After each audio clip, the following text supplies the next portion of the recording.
Freedom, man. That's what it's all about.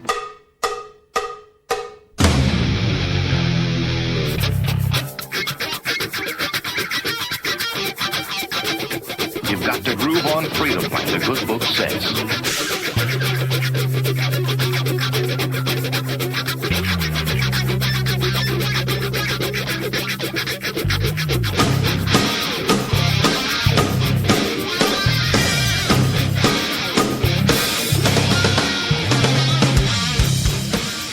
Welcome. You are listening to What on Earth is Happening.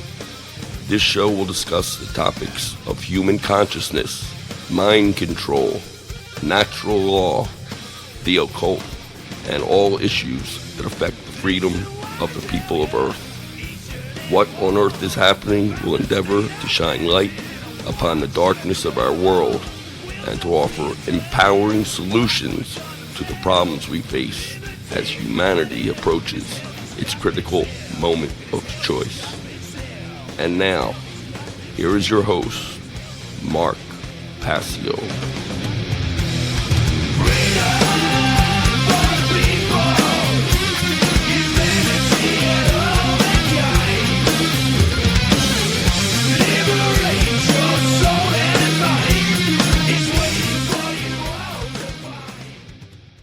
Welcome one and all, you're listening to What on Earth is Happening right here on Republic Broadcasting. I'm your host, Mark Passio. My website, whatonearthishappening.com, the network's website, republicbroadcasting.org. Today is Saturday, January 3rd, 2015. Happy New Year, everyone. This show is live every Saturday evening from 10 p.m. to 1 a.m. Eastern Time. Yes, you heard it right. We are back to a 3-hour format here on What on Earth is Happening, as I said that we would when the show went to a 2-hour format about a month back, or about a little over a month. So we're back to 3 hours in the same time slot. There was some initial confusion as to the time slot. I originally thought that I was pushed back an hour from 9 to 12 Eastern, but I had the time zones confused. It was when I got the call from the network regarding the going back to the 3 hours, I was in a very noisy place and there was a little bit of misunderstanding there. So I did put that out on my Facebook page to people who follow me on social media, so I apologize for that error. The show is back to its regular 3-hour time slot from 10 p.m. to 1 a.m. Eastern Time. That is 9 p.m. to midnight Central Time. So we have a great show lined up for you here tonight. I'm going to be continuing my series on order followers, talking today mostly about the supporters of order followers and their psychology, and we'll also be getting into a little bit more of the psychology of order followers themselves. And I'm going to maybe begin toward the end, not sure, transitioning to some of the material that I really want to begin covering for the next many weeks on What on Earth is Happening, after I kind of wrap up the concepts and ideas I want to put out there on order followers. I'm going to really be getting into the whole eugenics operation that has been going on right underneath our noses for at least the last 100 years, maybe more, that involves the dynamic of creating a war between the sexes and driving a wedge between men and women in our society. So if I don't get to that material in the later portion of the show, certainly I'll be starting that next week. So I will be taking calls in the third hour of the show this evening.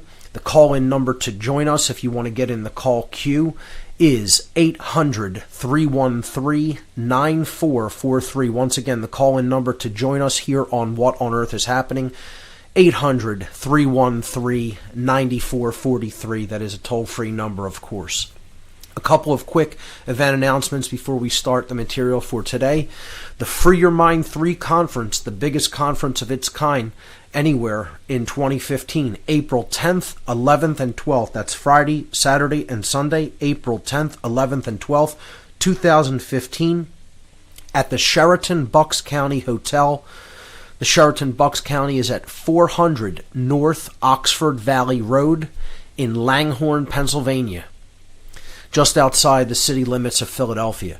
The speakers lined up so far confirmed for the Free Your Mind 3 conference: Bob Tuskin, Clint Richardson, the Illuminated One, Curtis Davis, Dennis McKenna, Derek Brose, the New Jersey Weedman Ed Fortune, Freighter X, Freeman, Fritz Springmeyer, Jay Parker, John Vibes, Josie the Outlaw Wales, Larkin Rose, just added to the Free Your Mind 3 lineup. I'm very excited to hear this announcement because he's one of my favorite speakers and radio show hosts and teachers to the people of the world. Lennon Honor returning to Free Your Mind 3. I'm definitely very happy to see him as part of this great lineup. Also Luke Rudkowski, Mark Devlin, myself, Mark Passio, and Stuart Swerdlow, rounding out what is looking to be an absolute all-star lineup for Free Your Mind 3. There will also be a panel discussion group at the Free Your Mind 3 conference and open mic sessions at the end of each night. There will also be a speaker meet and greet. For an all-weekend pass for the Free Your Mind 3 conference, only $150.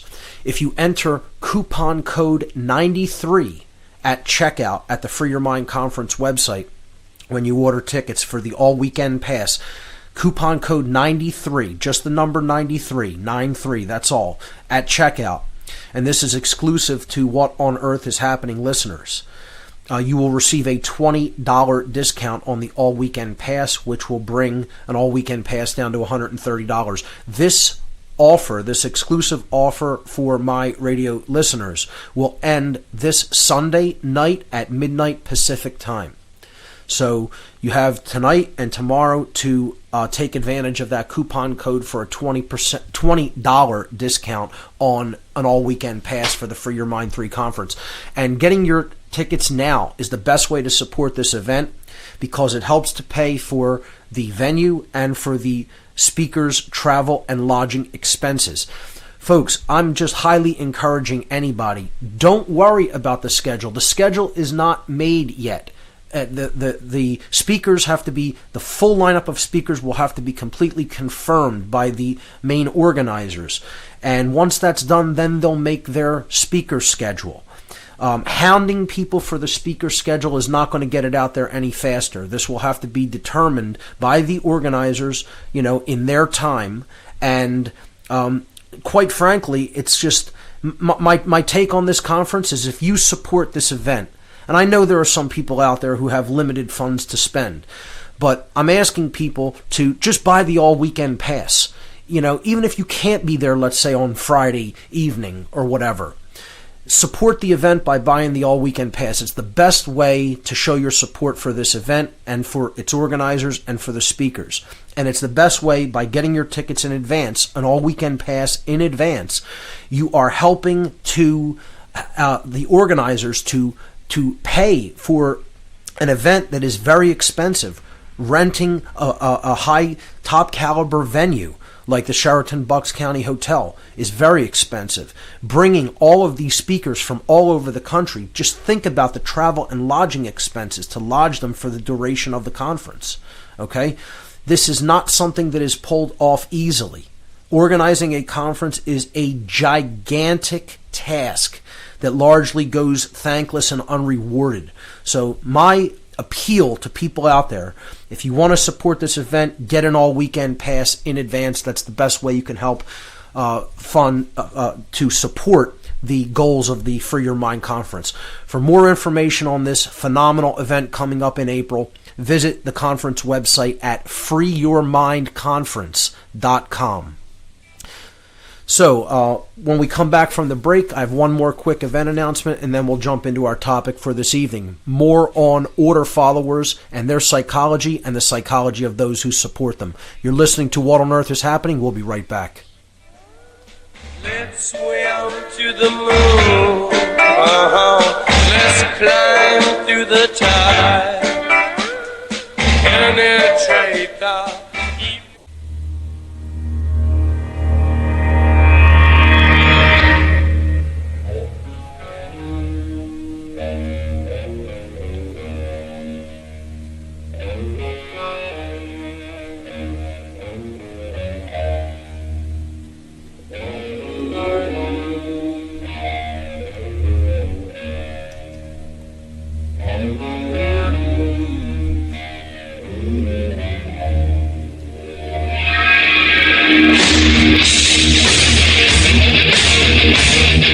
Welcome back, everyone. You're listening to What on Earth is Happening here on RBN. I'm your host, Mark Passio, my website, whatonearthishappening.com. A couple more quick event announcements before we jump into the material for tonight's broadcast. Another great conference coming up in New York City. The Tesla Science Foundation is presenting its third annual Tesla Memorial Conference. Saturday, January 10th, 2015. It's an all-day event from 9 a.m. to 11 p.m. at the New Yorker Hotel. The New Yorker is located at 481 8th Avenue in New York City. The theme for this year's Tesla Memorial Conference is Let's Create the Tesla Curriculum. What information about Tesla do we think should be really being taught to young children? And the Tesla Science Foundation is trying to get information about Tesla into school curriculums, essentially. So that's going to be the theme of the conference for this year, bringing education regarding Tesla and what he tried to do for humanity to young people, which I think is an honorable effort. So for more information on this conference coming up really in only a few days, that's coming up next weekend, next Saturday. Visit the Tesla Science Foundation's website at teslasciencefoundation.org. There are still What on Earth is Happening promotional t-shirts available. People are really seeming to love these t-shirts. They're a great conversation starter. It's a good, promotional piece to promote the website and, the work that I've shared on the website.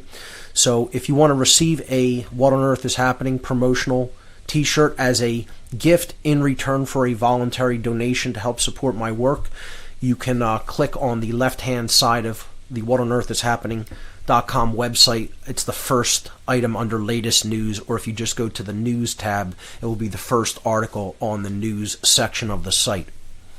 And you can click the email link there to find out how to receive one.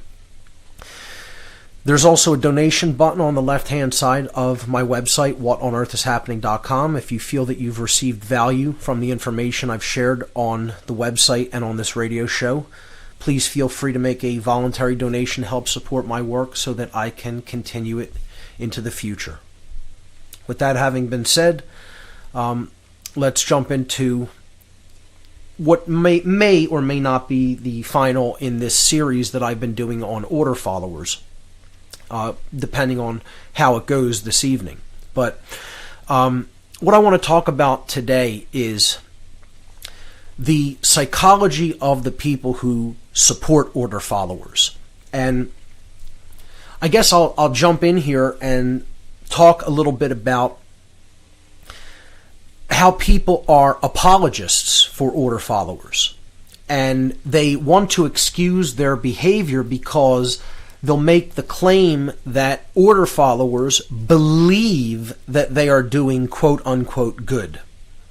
And this is one of the biggest psychological mind states that exists out there in our culture, that somehow order followers are inherently or overall, in the aggregate sense, good people.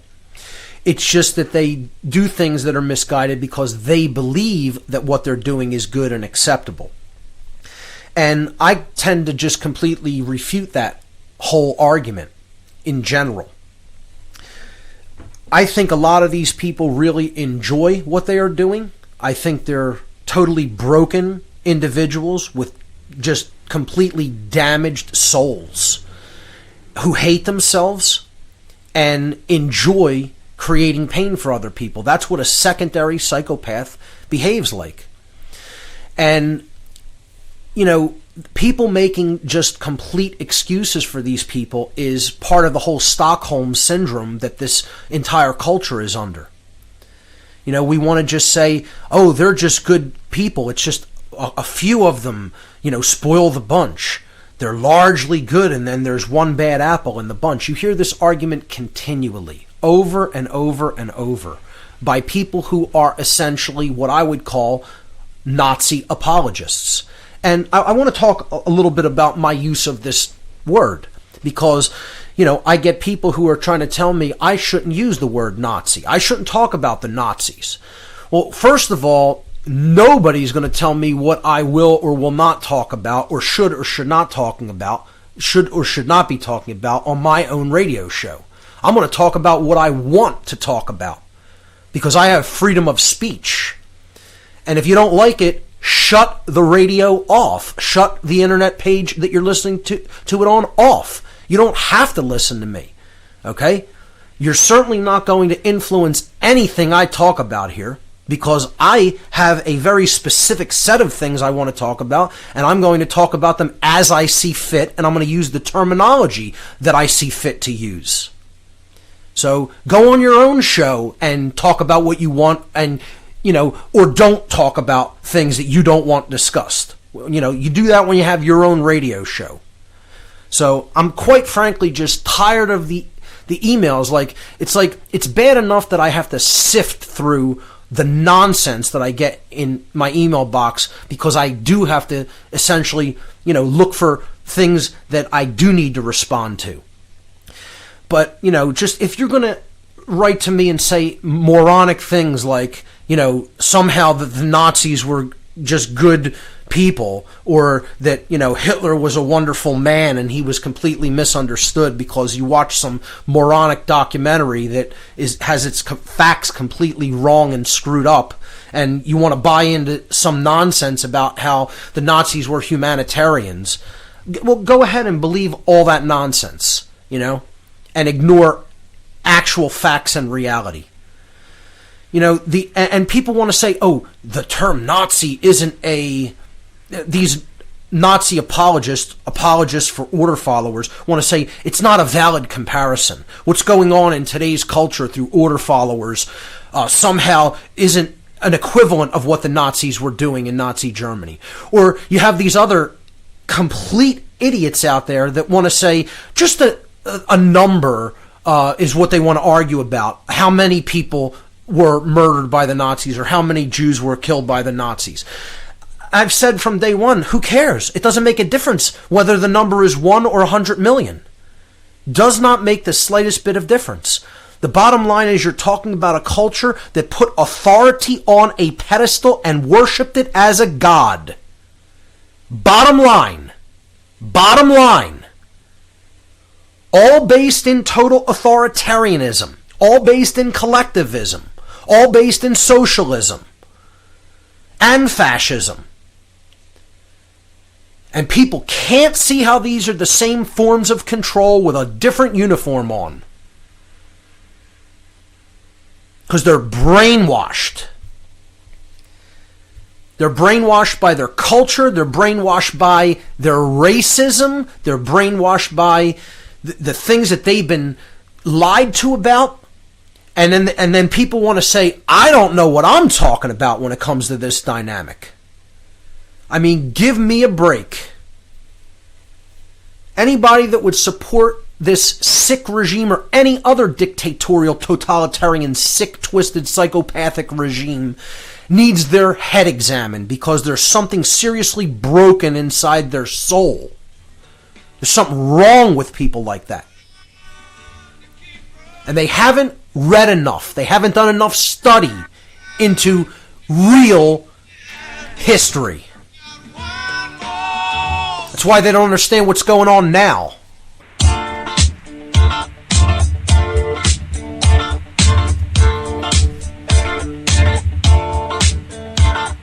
We don't need no education.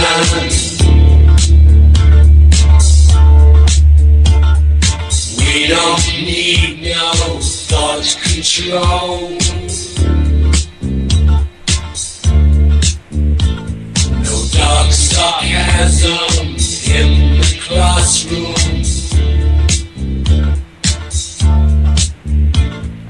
Teacher, leave them kids alone.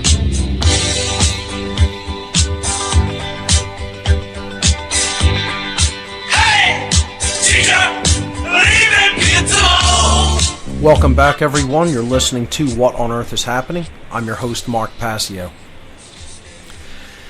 Before the break, I was talking about how most people completely lack a long view of history, don't really deeply understand collectivism, authoritarianism, totalitarianism, and want to make somehow excuses or apologies because they have certain likes or preferences or dislikes that, lead them to look at one group as a bad guy, one group as a good guy, and they want to make excuses for things that the Nazis did, or they want to say, oh, other regimes killed way more people than the Nazis, like Stalin's, Soviet regime. Of course.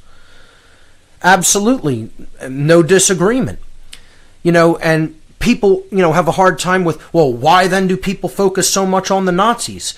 Because the Nazis came closer than anybody else to completely overtly ruling the world. You might have heard of a little thing like World War II, perhaps, in your travels. You may have heard of it.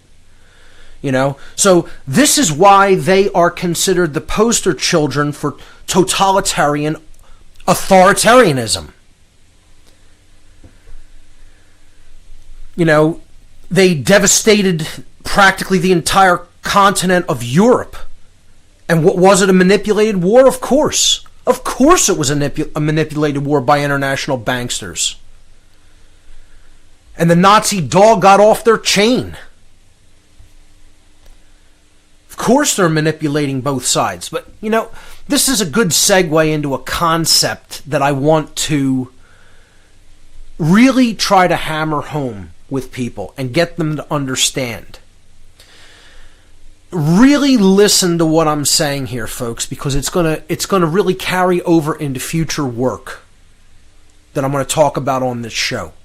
So really try to understand this. It's absolutely vitally important.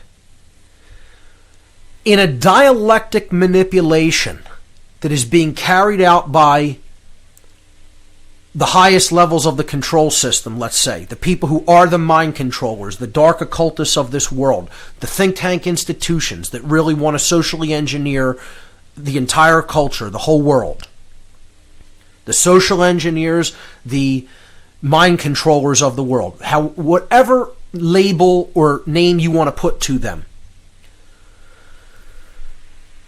In a dialectic manipulation that they are trying to carry out against the general population, when they create the two sides, when they create the divide, and they pit one side against the other in their divide and conquer dialectic manipulation strategy, only one of those sides needs to buy their propaganda and lies for that dialectic manipulation to work, to go according to plan, and to operate as the social engineers, as the dark occultists want it to operate.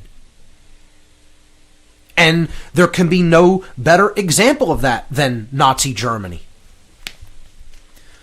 That was fomented by the dark occult. And I mean, you know what? Like, after I touch on some of the material that I'm going to be talking about regarding the vast majority of women's support for statism, authority, the support of dominators through the relationships that many of them are involved in with order followers and dominators, how mind control has been very specifically targeted at women in our society. I'm going to get into the devastation of real moral value through the destruction of the family dynamic. I'm going to be talking a lot about neo-feminism. I'm going to be talking about the new form, or what I'm calling neo-feminism, as a eugenics operation. The war between the sexes. All these topics are coming up. You know, how there's a complete lack of respect between men and women in our society. The emasculation of the male in society. Putting women into a more dominating mindset, wanting control. These are all dialectical manipulation tactics. Now, after I talk about that, I think I'm going to do a series on the dark occult creation of the Nazi regime. How this religion came into being of Nazism. And, you know, we can get into how that brought communism into being, because if you think that, you know, it's not essentially the same religion. It's the same dark occult religionists, priest class behind both of these dialectical approaches to totalitarianism. And people still fail to see how they are essentially bringing about the same thing, because they're so concerned about labels. They think that somehow fascism and communism have different end results.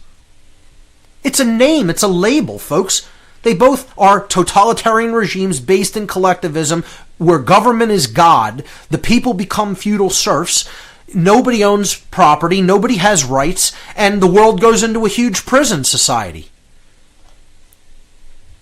Concentration camps, regimented mindset, uniforms, you know. They're so dramatically different. I mean, people of a complete childish mindset cannot see the difference. I mean, cannot see that they are the same. It still insists that they are somehow different from each other. A childish mindset thinks this way, because they've bought into the dialectic that somehow they're different. It's all one thing, folks. I said it last week.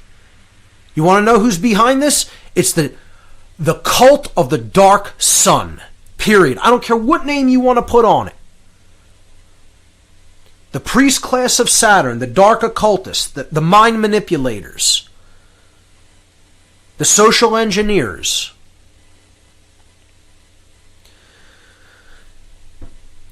This is a dark solar cult that is running the entire show. And people still don't want to understand that they've been behind all of these totalitarian regimes. They've brought them into manifestation. They fomented them. So maybe I'll do a series on that. I think I really should, and cover a lot of the connections, because then you'll see the crossover of the connections between different social engineers and behaviorists, and how a lot of these dark occultists brought some of the organizations that eventually paved way to the NSDAP, the National Socialist German Workers' Party in Germany, that was the Nazi Party. And people still don't think that these people are alive and well here in the United States. I said it again the last few weeks. The Nazis and the communists shook hands behind the scenes. They said, we can't really defeat America militarily, so we have to break them down morally. We have to go in their institutions, and we have to work through cultural deterioration. And they have done a masterful job. A masterful job. It is a grand chess strategy that they have played off against the people of this country, and really of the whole world. And so few people can see how they've done it, especially regarding the war between the sexes. It's a difficult thing for people to even see, because they're so ensnared and entrenched in the roles, the whole ego identification, the gender roles that they're in, that were created for them. Created for them. And once again, I'm not saying that there isn't such a thing as a real man, real masculinity, a real woman, real femininity. And there's nothing wrong with either of those dynamics. What they have done is created the artificial man, the artificial woman, the artificial being that is wed to the state, that is wed to the concept of authority, that is wed to collectivism. And they're not operating as a genuine being at all, in any sense of the word. On the other side, I'm going to go back into the psychology of order followers and the people who continue to support them. These people with Stockholm Syndrome. You're listening to What on Earth is Happening. We'll be right back.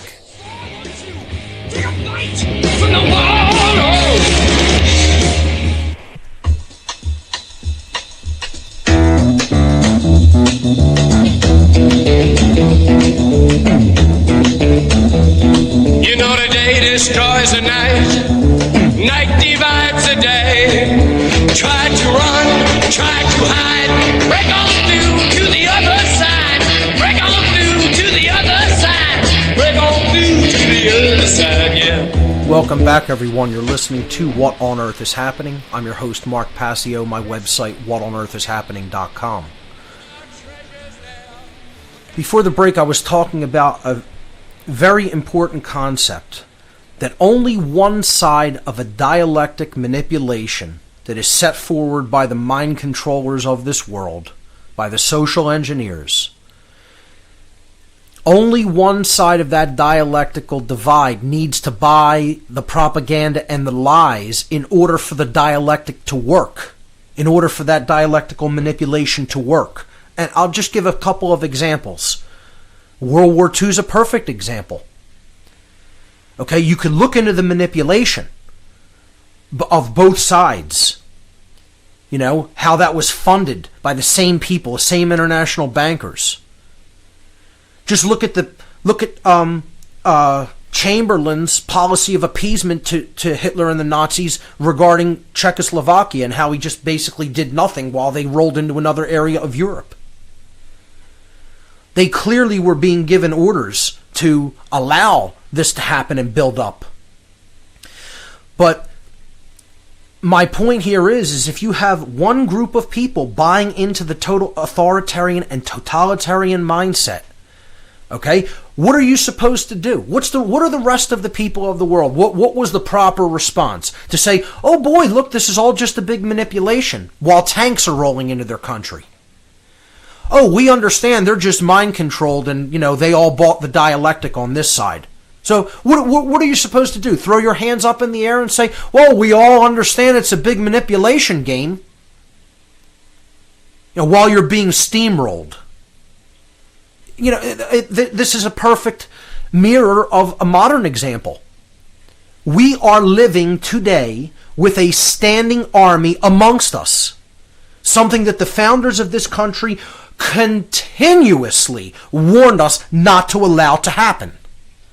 But no, we don't want to think that they knew anything. These weren't intelligent people, that we should have listened to their advice, And now we have a standing army in the form of police living amongst us in every city in the United States. They constitute a standing army. Whether anybody understands that or not is irrelevant. And most people don't understand that that's what modern militarized police constitute. They constitute a standing army living among the population, which is the one thing that almost every founding father of this nation said, do not ever allow that to occur in your midst. And that's exactly what we allowed to occur. People are all the statists out there, all the arguers for the state are so worried about what happens if we get in an anarchical environment. What happens if we get attacked by a standing army outside of our borders? Well, hey, newsflash, there's a standing army inside your borders right now. How about worrying about that situation? How about we take on that situation first? So, hey, the dialectic has already worked on one side. The police have bought that the people are their enemy. They've been trained that way for decades and decades. Bought into the order following is a virtue. And their cult culture. Their cult culture. The people who are part of the police forces, and their family members are members of a cult culture. They're themselves, the order followers themselves are a member of a cult. And then the surrounding culture that surrounds that cult. All the people who support them, for whatever reasons they support them for. They believe they're doing the right thing. They want they want to receive the security or the protection that they're going to somehow receive. What, by giving up all your rights and letting people run roughshod over your natural rights as a human being?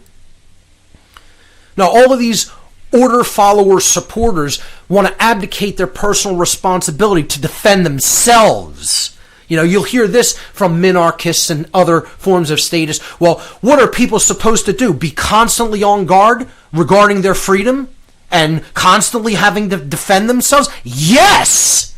That's exactly what people need to do. It's been said time and time again, eternal vigilance is the price of freedom. And I would say you need to be on your guard to be able to defend your rights at all times and places, otherwise they're meaningless. And essentially you don't have any. And that's the truth that no one wants to hear, because they want to think that it's somehow not a completely horrific idea and a flawed fundamental axiom to say, I want to give my right to defend myself over to somebody else. And they're the people who are appointed to do it.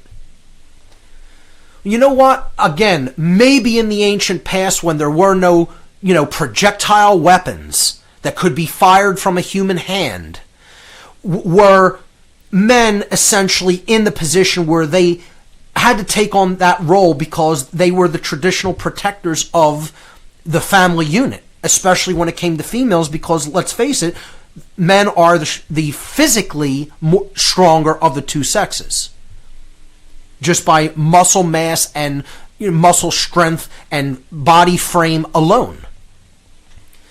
Once the era of technology came in and projectile weapons were invented, it's everyone's individual responsibility to defend themselves and defend their rights. I went to see the third Hobbit film, and I thought that this was actually very beautifully portrayed in it. And you saw the total coward who didn't want to fight and pick up a weapon and wanted to hide amongst the women and children who were initially sequestered off against, away from the fight against the orcs in the film. Whatever, there'll be minor spoilers. It's a great film if you want to go and see it. I think it's the whole Lord of the Rings movies in general. All the Tolkien movies are brilliant spiritual allegories. But, minor spoilers, as this war goes on and it's becoming worse, the women actually come out. The real women say, we want to stand and fight with our men. And they take up weapons and go and join the battle. And you see some, this cowardly man, one of the characters in it, still wants to hide and, not fight alongside everybody else.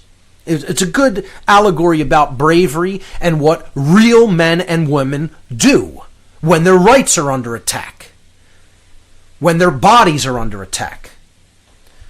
They're not milquetoast. They don't lay down to domination. They don't have Stockholm syndrome and make excuses for their oppressors. They stand and fight.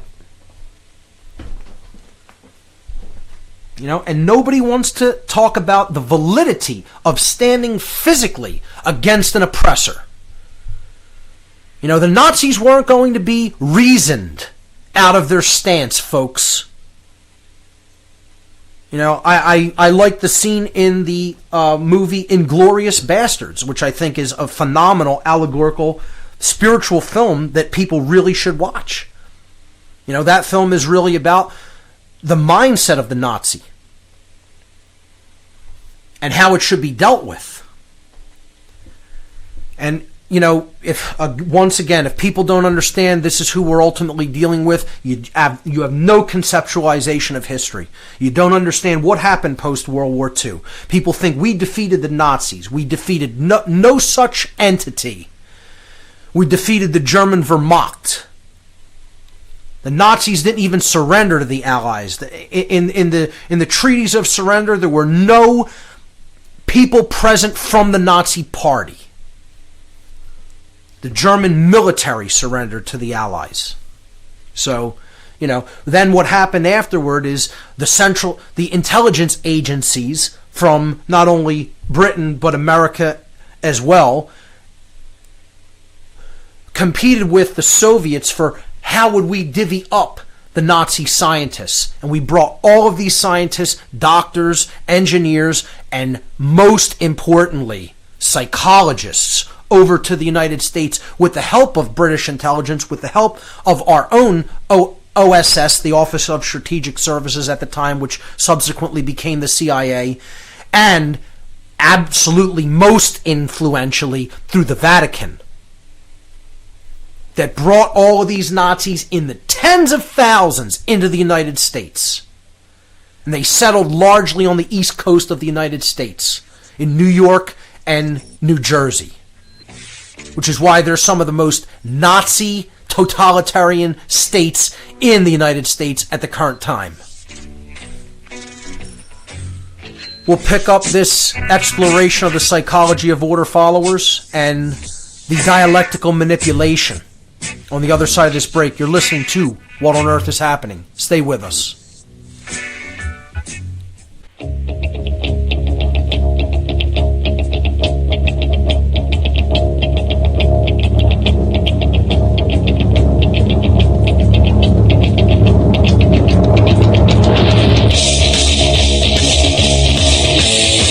Welcome back, everyone. You're listening to What on Earth is Happening here on RBN. I'm your host, Mark Passio. My website, whatonearthishappening.com. We're continuing our series on order followers this evening, and I was talking about how people in this country really have Stockholm Syndrome and are apologists for these order followers and don't want to call it like it really is. And the way that it really is that a minimum of 1,000 people are being murdered by these people every year. American citizens in this country being killed by police. And people still think that this is somehow acceptable and not a sign that what they are trying to do is condition the people that police have absolutely free reign to do what they want and that their orders must be obeyed.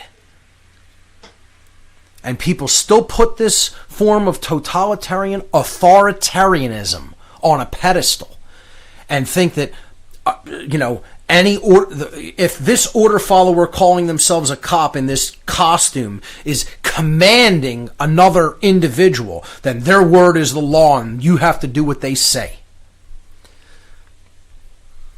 I mean, it's such slave think. It's pathetic. It's pathetic slave think.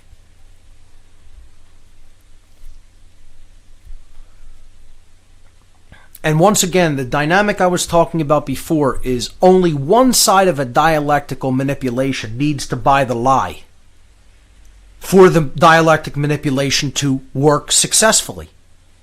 And the social engineers, the mind controllers, the dark occultists understand this dynamic perfectly well and are using it to great advantage in all of their workings in society.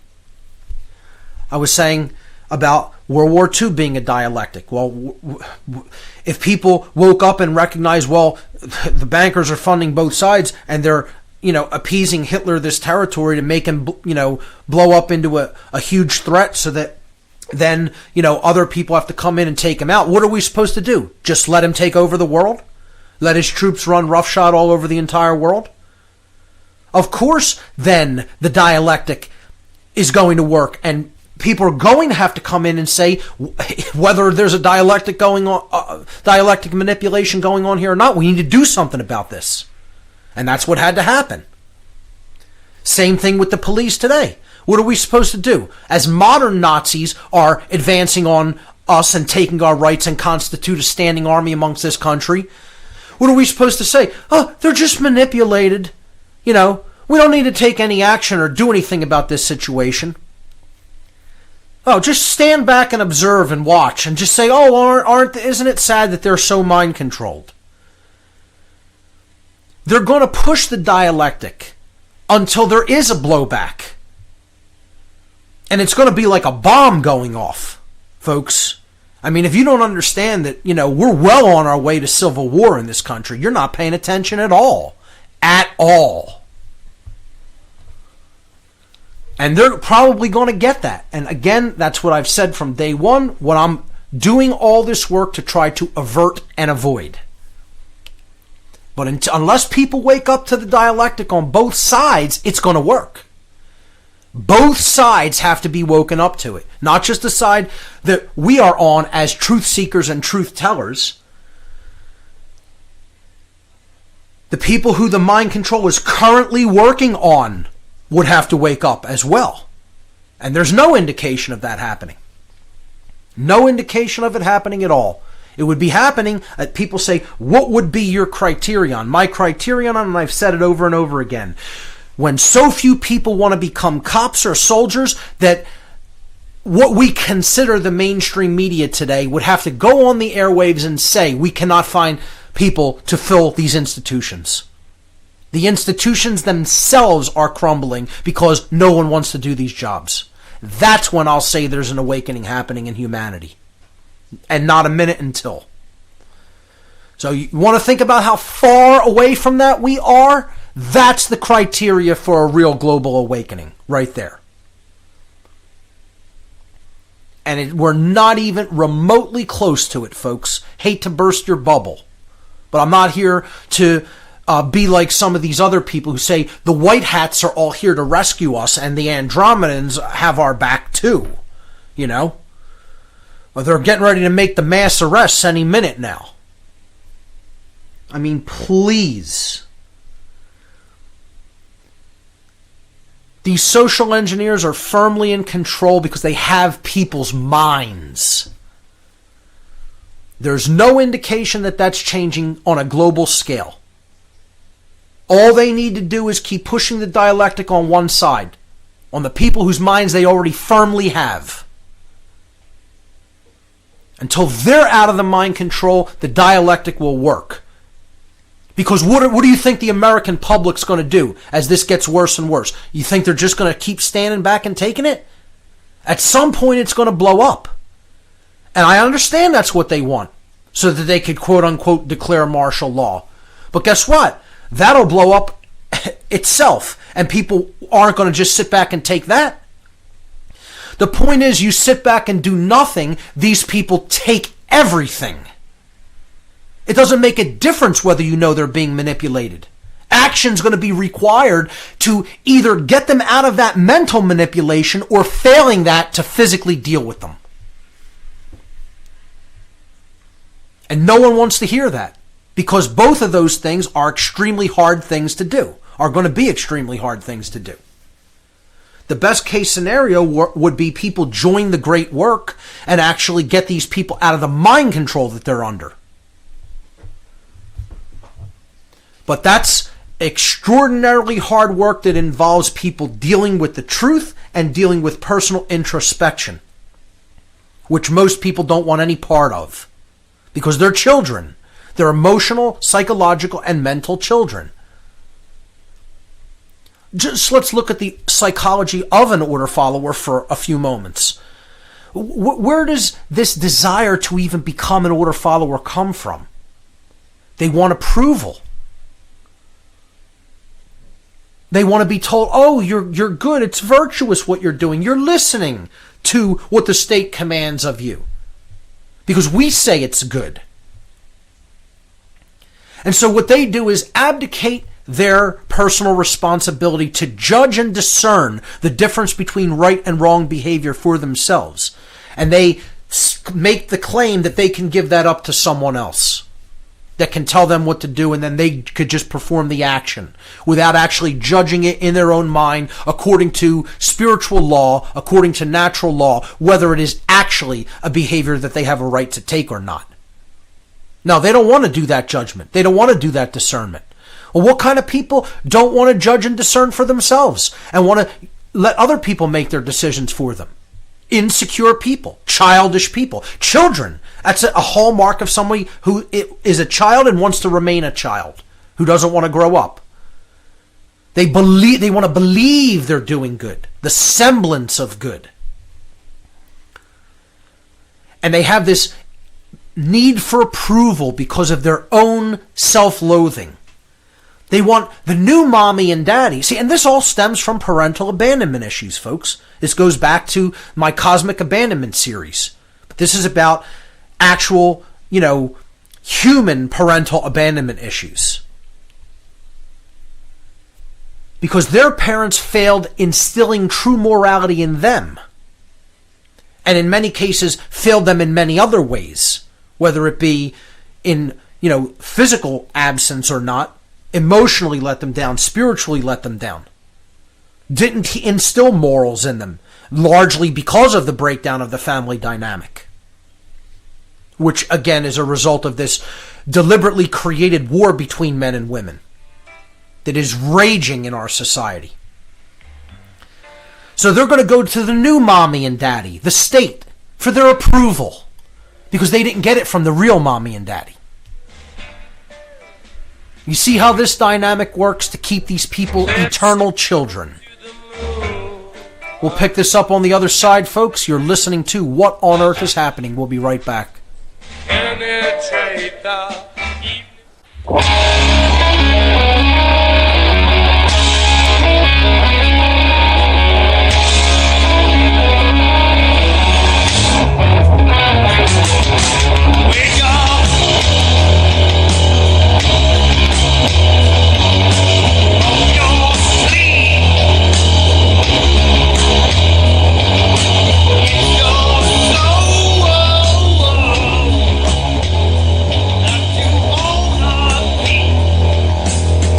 Welcome back, everyone. You're listening to What on Earth is Happening here on RBN. I'm your host, Mark Passio. My website, whatonearthishappening.com.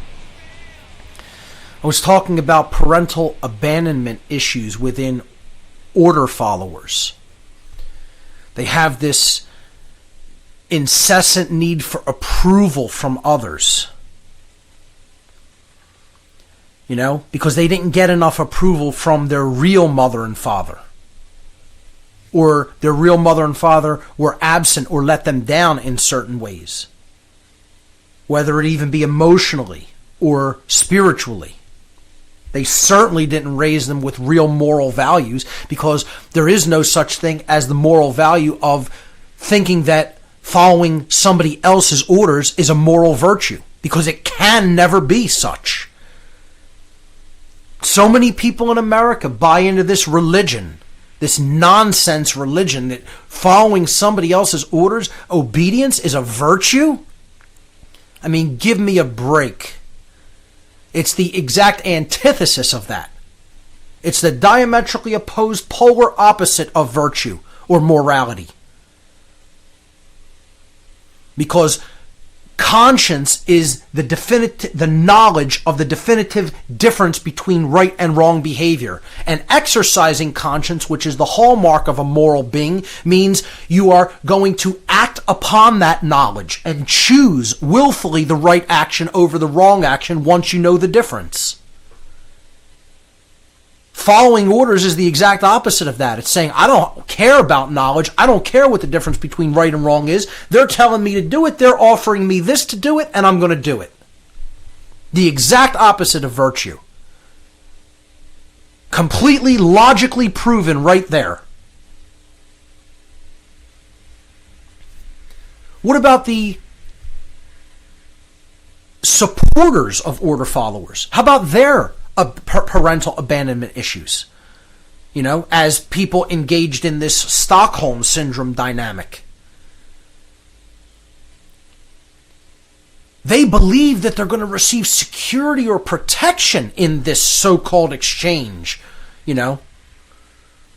of we'll do what the order follower says and we'll get protection.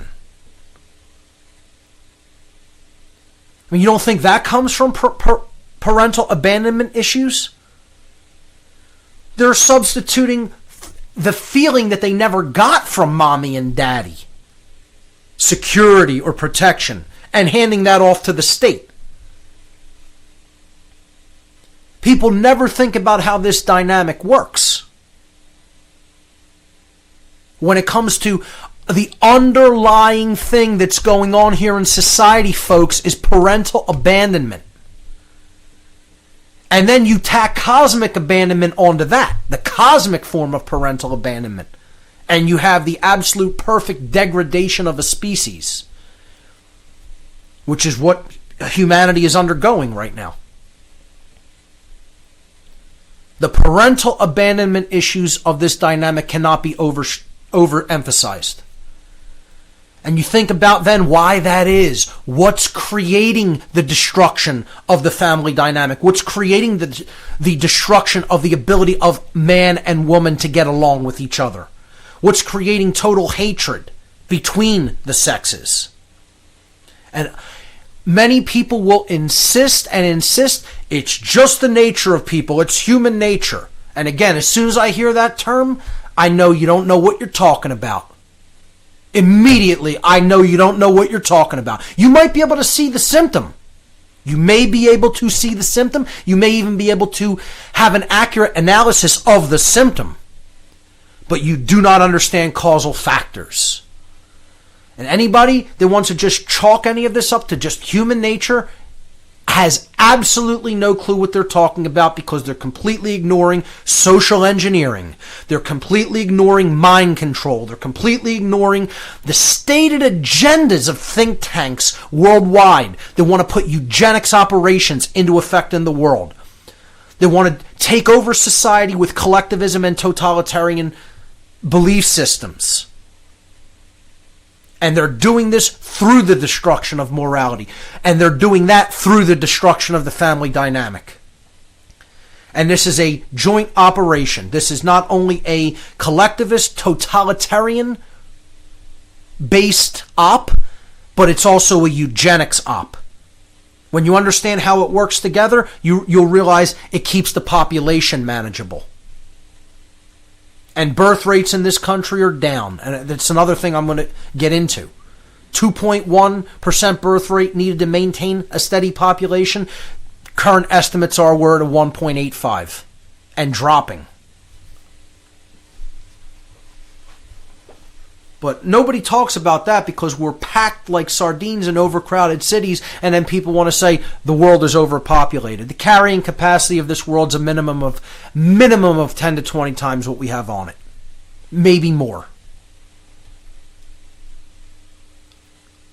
Not with the current way that we are using technology, however, with the current way that we are, quote, feeding populations or growing food or, living in unsustainable cities, using unsustainable energy supplies, when clearly much more advanced technologies exist that are willfully, deliberately held back.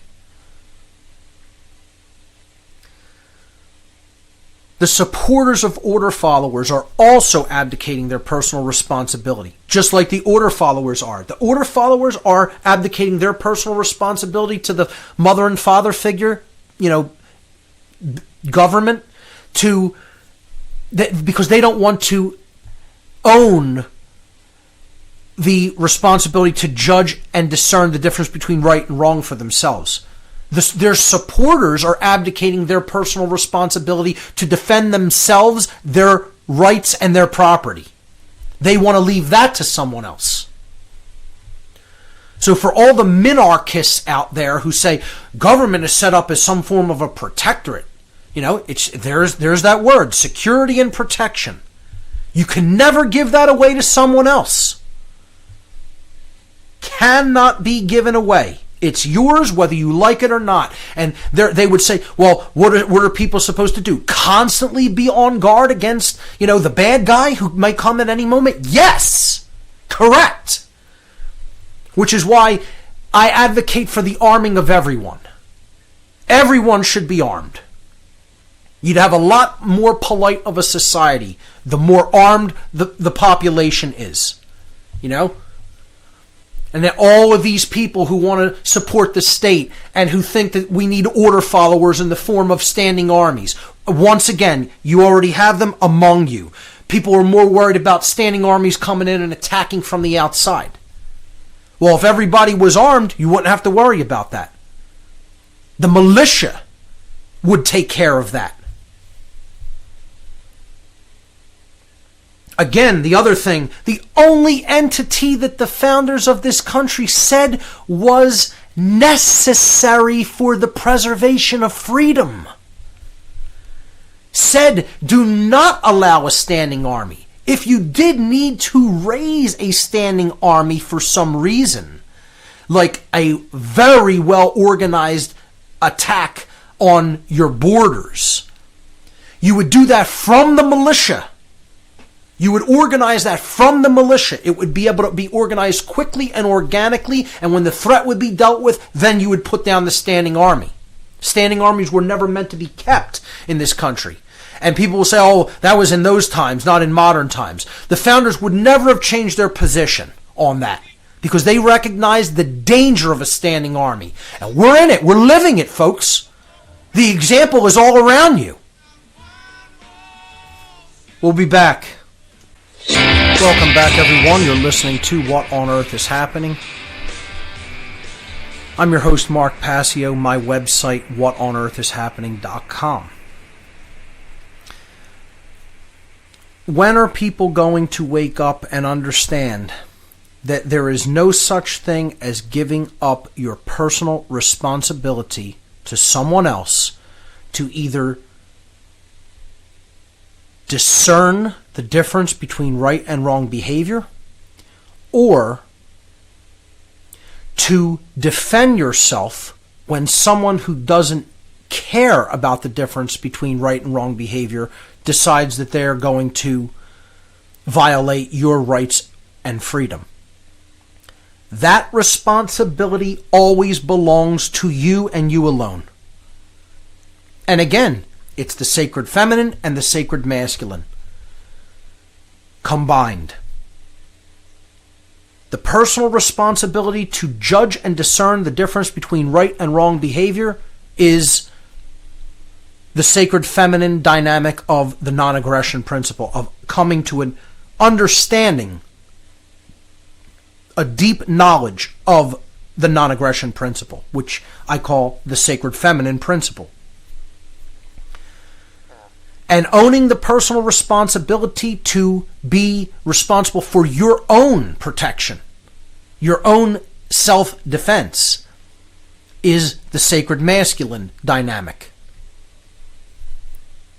But this is what people have been divided, and ruled as a result of not understanding. You have certain people, the order followers, on one side of the dynamic, on one side of the dialectic. They want to abdicate that responsibility to discern and judge for themselves. And then you have the people on the other side of the dialectic, the supporters of order followers, the supporters of authority, and, believers that somehow order following is some sort of a virtue. They want to abdicate that personal responsibility to defend themselves and their rights. And I would make the claim that deep down inside, this comes from deep-seated psychological parental abandonment issues being experienced by people on both sides of that dynamic. Clearly, the order followers are seeking approval that was lacking in their parental, quote, upbringing. And I wrap it in quotes because they weren't raised, they weren't brought up, they're still morally dead.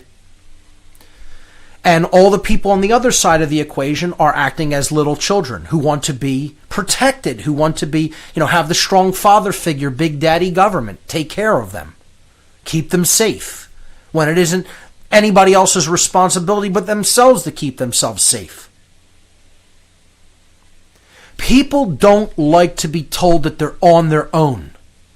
And when they screw up a situation, they created it and they're going to have to deal with it. No one is coming to rescue us, folks. There are no white hats out there. You are the person who is going to have to do something. Nobody's stepping in and going to pick us up by our bootstraps and be responsible for us. It is not going to happen that way. Get over it. See, that's how you know I'm not one of these people that's just trying to somehow exploit other people's confidence. That's all a lot of these other so-called researchers want to do. They want to build a big audience by telling people what they want to hear, instead of telling them the harsh, cold reality, the harsh, cold truth.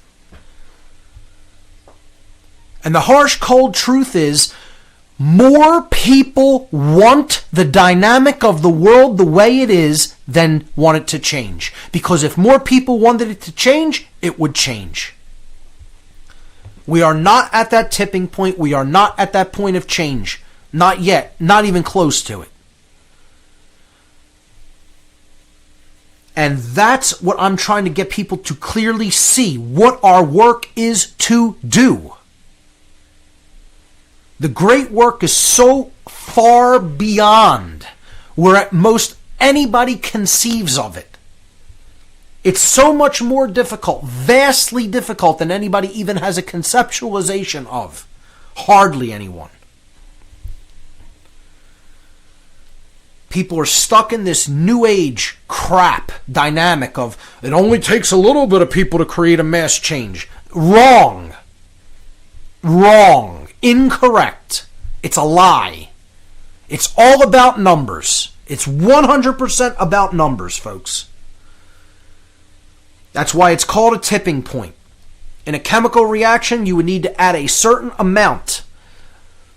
That's why it's called a quantum shift. The word quantum in Latin means an amount. You want that balance to tip the other way? Well, then a certain amount of force is going to be required. And that means a certain amount of people are going to have to change how they think. And I would say the minimum you're ever going to get that done with is half. And if anybody thinks we're anywhere close of 50% of the people of this world being fully enlightened, you really have psychological issues. Because if you could look out at the world and say half the people are enlightened, I mean, there's something seriously wrong with your perception. I don't know what planet you're living on, but it certainly isn't Earth in the year 2015. I want to talk a little bit more about this whole belief of doing good. See, everybody is hung up on intention and think that this is another new age lie. The intention is what matters. Wrong, incorrect. The action is what matters. The effect that you had through your actions, that's what matters. Intention is largely meaningless. It's a nice thing. See, this is a great lie to tell to people who are hung up on emotion. They're hung up on how something makes them feel. It's the same kind of idiots that won't listen to what I'm saying or even consider it or even watch a long video that I've put out because you don't like the sound of my voice. You don't like the timbre in my voice. Oh, well, where's your crying towel? How old are you? That's my answer to people like that. How old are you? Are you an adult? You know? Clearly, you may be an adult in physical age, but you're a child emotionally and mentally. Again, probably stemming from parental abandonment issues. And once again, hey, I have these issues too. I talked about them openly on the air. There's a difference between having something and dealing with it. Confronting it. Because you recognized it. And you recognized it as something that was making you something less than you could be. Holding you back. That's what I had to recognize my parental abandonment issues as. And then confront them, deal with them, and say, now how am I going to move on with my life? And what am I going to do with my time and my life? How am I going to make an impact? No, most people are content to sit on the sidelines and pick apart other people's work. But they have nothing to show for themselves. You know, constantly I put people's names that I get emails, nitpicking emails or confrontational emails, and you know where their work is? In the toilet bowl. Non-existent. A big goose egg. Because they're cowards. Cowards. They wouldn't dare put their name on something. They're fearful little boys and girls who are total cowards. Now, let me tell you something, folks. I definitively know who I'm up against and what they're capable of. And I've said it many times on this show, you wouldn't stop me with a bullet. Because I'll be right back here. Because I know that until all are out, none are out. So I'm here for the long haul.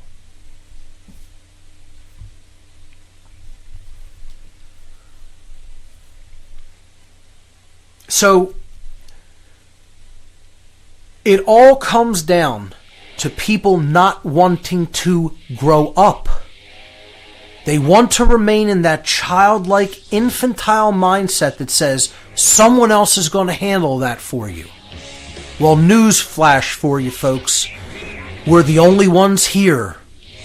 Nobody's coming to step in to handle our mess for us. We'll pick this up on the other side. Stay with us.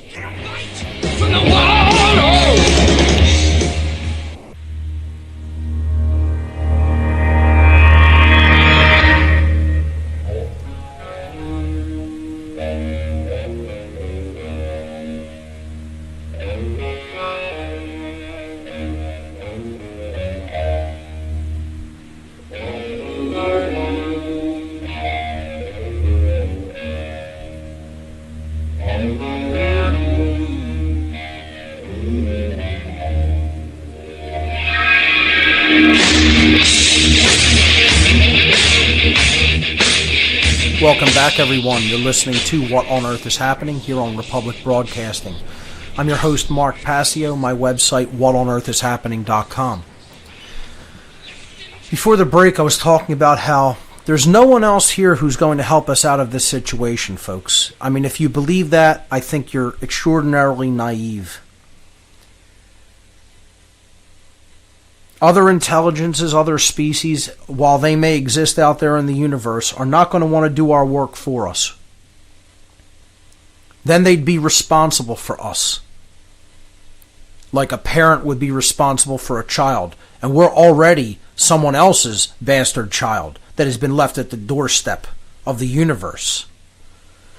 They're not all that anxious to come and pick up that basket and take care of what's inside of it for the rest of eternity. They may support us in our efforts to heal ourselves, but, you have to give encouragement to an adolescent that's trying to become a responsible adult. But, we're the adolescent who's saying we don't want no part of adulthood. We want to remain eternal children. Well, how do you think other beings in the universe are going to respond to that? Well, you could stay in your prison there until you get the message of how you need to behave.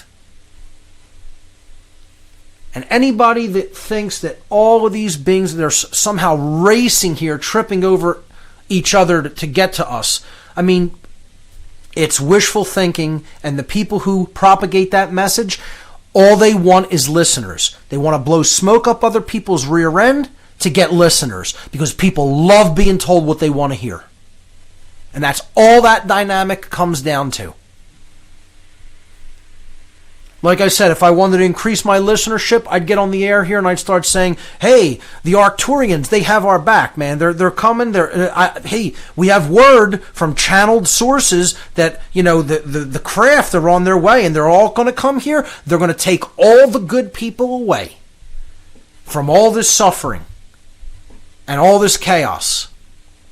I could increase my listenership tenfold by telling people what they want to hear.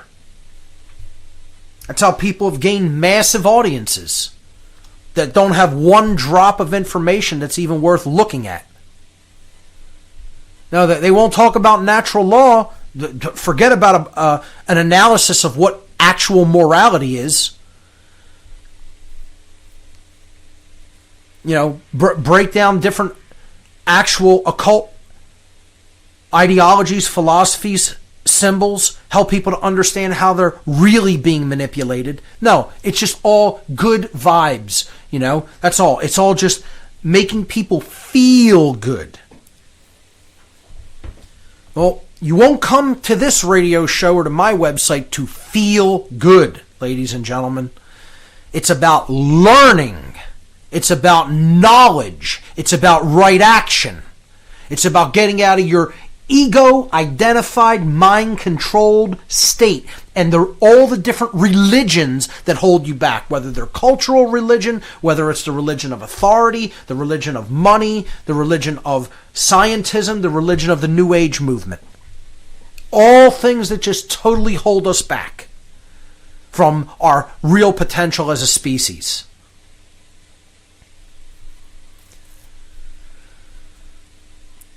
People have to understand, until we decide that we're going to get past whatever the abandonment issues that had gone on.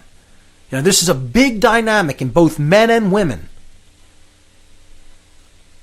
And start to develop real self-respect. We can't get along with ourselves, let alone with each other, let alone with anybody else outside of ourselves. That is internal work. Internal work that needs to be done.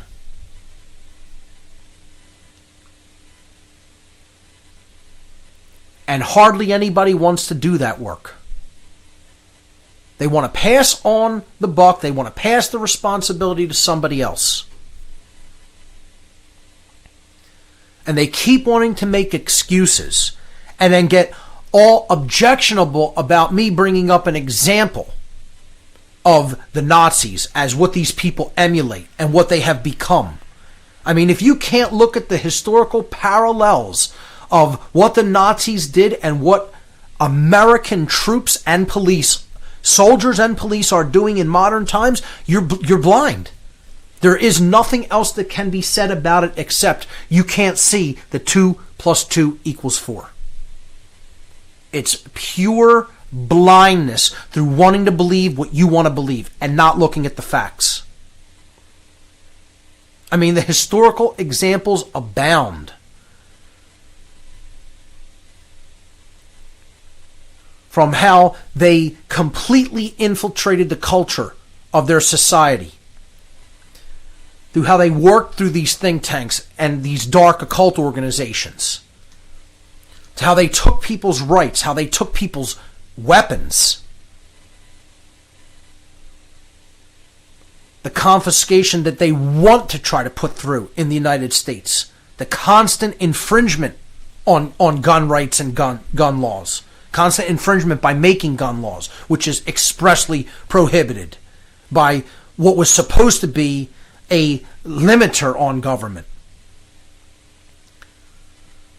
in the form of the Constitution. We refuse to heed the profound wisdom of the founders of this country.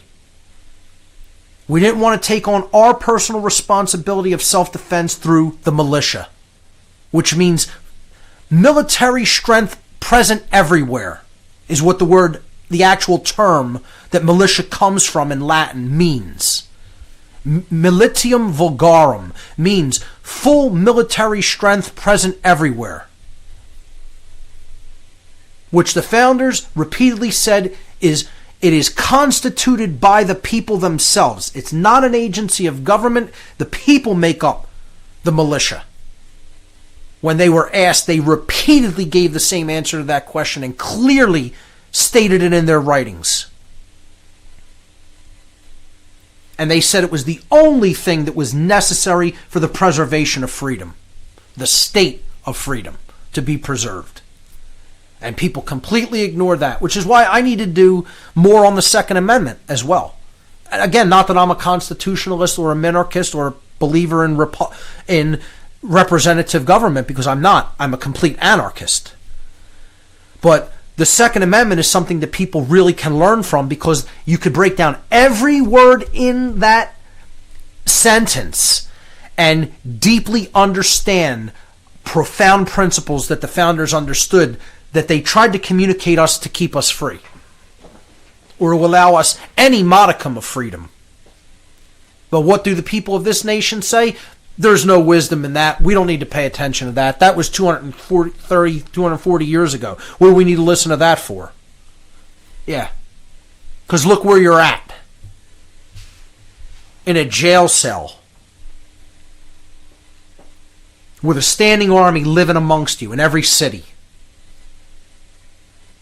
And again, this is all because of the complete breakdown of morality brought about through the cultural march through the institutions of both communism and Nazism.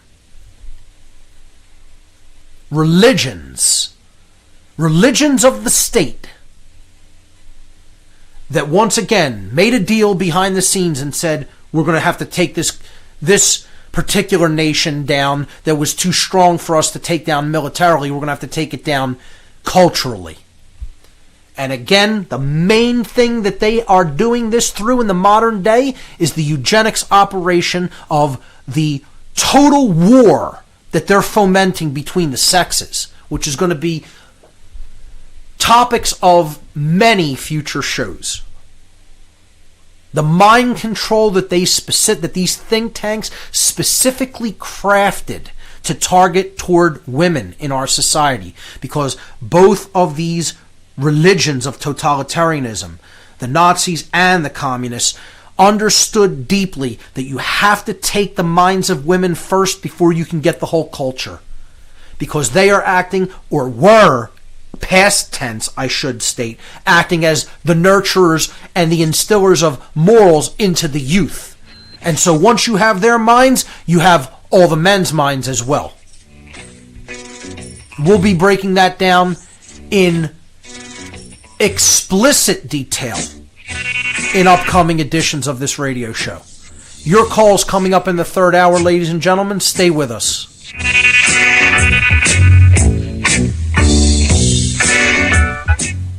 Freedom, man. That's what it's all about.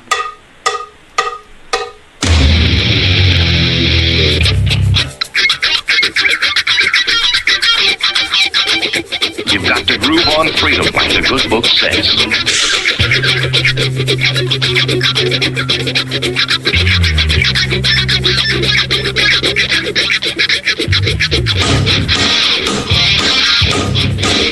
Welcome back, everyone. You're listening to What on Earth is Happening here on Republic Broadcasting. I'm your host, Mark Passio. My website, whatonearthishappening.com.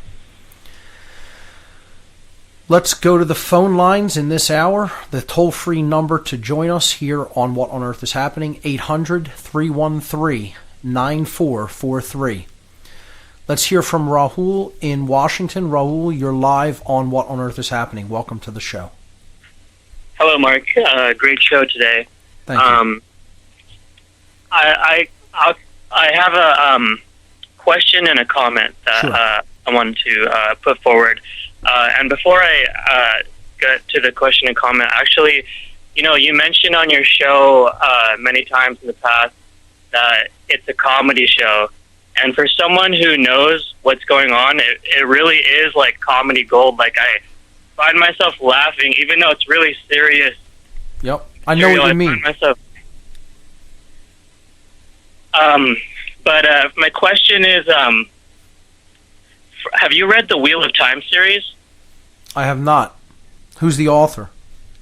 The author is a man named Robert Jordan. Okay. And it's kind of like a cult classic. And for someone like yourself, I would highly recommend checking it out, because it's like a spiritual allegory. And the author, Robert Jordan, was a Freemason. Interesting. So the book is it's just completely filled with symbolism, and I really don't want to give away too much. So I'm just going to let you check that out on your own. But Absolutely. But just from your background, I think it's something that you would just really, really love and really get into. It's kind of what you've just described there briefly almost reminds me of Terry Goodkind's Sword of Truth series, which was a very profound works of spiritual allegory that I felt dealt with some themes that are in Freemasonry as well. So for the comment that I wanted to just make this comment and then just basically go off the air and let you kind of elaborate on Sure. it. But so this is very highly related to the topic that you're discussing now and plan on discussing in future shows. Something that I've found in our culture is that male energy, the males are emasculated, and then male energy is only acceptable for expression under very specific parameters. Absolutely. So like sports Yep. is a big one, and then police and military, obviously, Yep. and then also archetypal jobs such as construction worker, doctor, lawyer, businessman, etc. And male energy, it simply represents decisive action. So that energy is always going to be there. Like any human being is always going to have that energy within them. So if they weren't, if they weren't misdirecting that energy, it would naturally dismantle the control system, like on its own. And football specifically is carried out inside of a gladiatorial arena, and it's like a simulated war ritual. And the scrimmage line, it's like a clash between two armies. And I don't even watch football anymore, but I was in the cannabis market the other day, and I heard on their television just the roar of the crowd. I live in Seattle, and the Seattle Seahawks won the Super Bowl last year, and it's a really big thing. And I haven't watched a single second of football all year because I don't see the value in it anymore. Like I see it for what it is. But I heard that roar of that crowd, and it sent chills up my spine because it I remembered all those scenes in the Gladiator movie, and it's almost exactly the same. And that energy, it's like they're siphoning that energy, and they're letting people express it in a harmless way, in a way that's not going to damage the control system. It's completely channeled and deflected away from them. So that's all I had, and I just wanted to kind of hear your thoughts on that. Absolutely. I think you've made great points there, Rahul. The masculine energy is continuously suppressed and channeled in completely futile directions. They don't want any real men in society. That's the entire problem with society right now, is that there's actually too much false masculine energy and too little real masculine energy, true masculine energy, which would stand up against injustice, which would stand up against anybody trying to take away our rights, and would come and take a defensive posture against incursions like that. This is the reason that the quote, again, I'm always going to refer to this, or I'm going to endeavor always to refer to this dynamic as the neo-feminism movement. It isn't classical feminism. They are creating a war on men, essentially, through their religion, through this religion that I'm going to tag as neo-feminism. And part of this is the emasculation of the modern male and the subsequent masculization of the modern female, but not in the sense of true masculine energy, of dominator masculine energy, of wanting to control. Okay? And you see this happening in society. And the reason that this is done is you have to look at, I'll probably make some slides regarding this, or a chart to illustrate it visually. You have to imagine real masculine energy on one side, real feminine energy on the other side. And what they want is to blur the lines between them, to bring everybody away from those genuine things and have it all be sort of a competing mixture, okay, where there's no real men and there's no real women, and everybody is a silhouette or a husk that isn't really acting in the capacity of a genuine being. They're the literal non-genuine false being. You know, they don't want real men and real women in society. Real men and real women are not going to be able to be manipulated. And I'll give further elaboration on what I consider a real man and a real woman to be as I explore this topic in the future. And I will certainly explain what I consider the artificial man and the artificial woman to be, or the manipulated man or the manipulated woman. And that's what comprises most of human society today. The artificial, manipulated man and woman that bears no resemblance to the real item, to the real thing. They can't even conceptualize how this was done to them. They were made into beings, into creatures by people and think tanks and groups that they never met, never heard of. And they were turned into golems by these people that are operating on rote response, like a stimulus response organism instead of an actual thinking human being. And this was done through social engineering.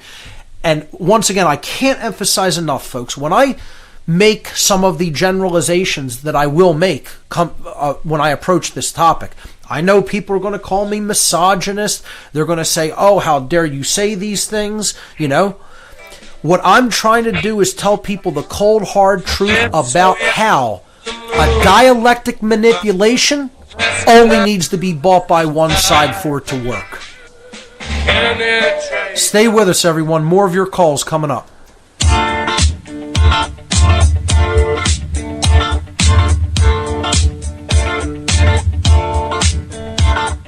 We don't need no education.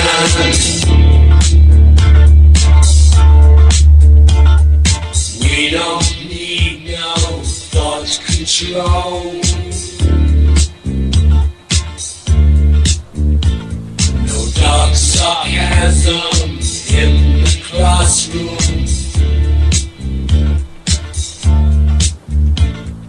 Teacher, leave them kids alone.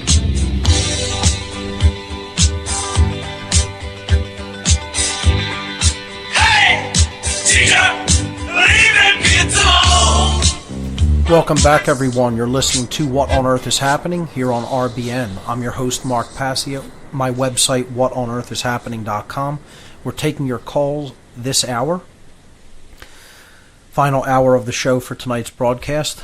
The call-in number, 800-313-9443. I want to thank Rahul for his call and great points that he brought up. Let's hear from Zadani, I hope I'm pronouncing that right, in Connecticut. Welcome to the show. Hey, Mark, how you doing? Doing well. Did I get the pronunciation of your name right? Zadani, yeah, sure. Great. I want to pick back up, if I could, with the little piece I didn't get to finish on last week and tie it into some of what you're talking about now with the UFO issue. Sure. Thank you. And so we were getting cut off there, is mentioning your time constraints, mentioning about, you know, the third option. We were talking about the UFO a little bit, that there's military. Very possible. You know, obviously there's a ton of documentation and understanding to what our militaries have, you know, in the high quadrants of that with Northrop Grumman, Lockheed Martin, and in military-industrial complexes around the world, and what they're doing with these technologies. Question of, you know, where they begin and what their involvement in the whole apparatus is, say from the phenomena, you know, of abductions. In my through line here, to connect it back, is when we look into the Nazis and what the Nazis were really about, focusing, say, more away from, figureheads and charismatic people like Hitler, and rather over to the multitude and manifold abundant works of going through Himmler's work. What he was really interested in, going around in the real life Indiana Jones and hijacking everything that was ancient culture. What about some of the secret technologies that a Nazi that's very rarely ever brought up historically, Hans Kammler, was involved with?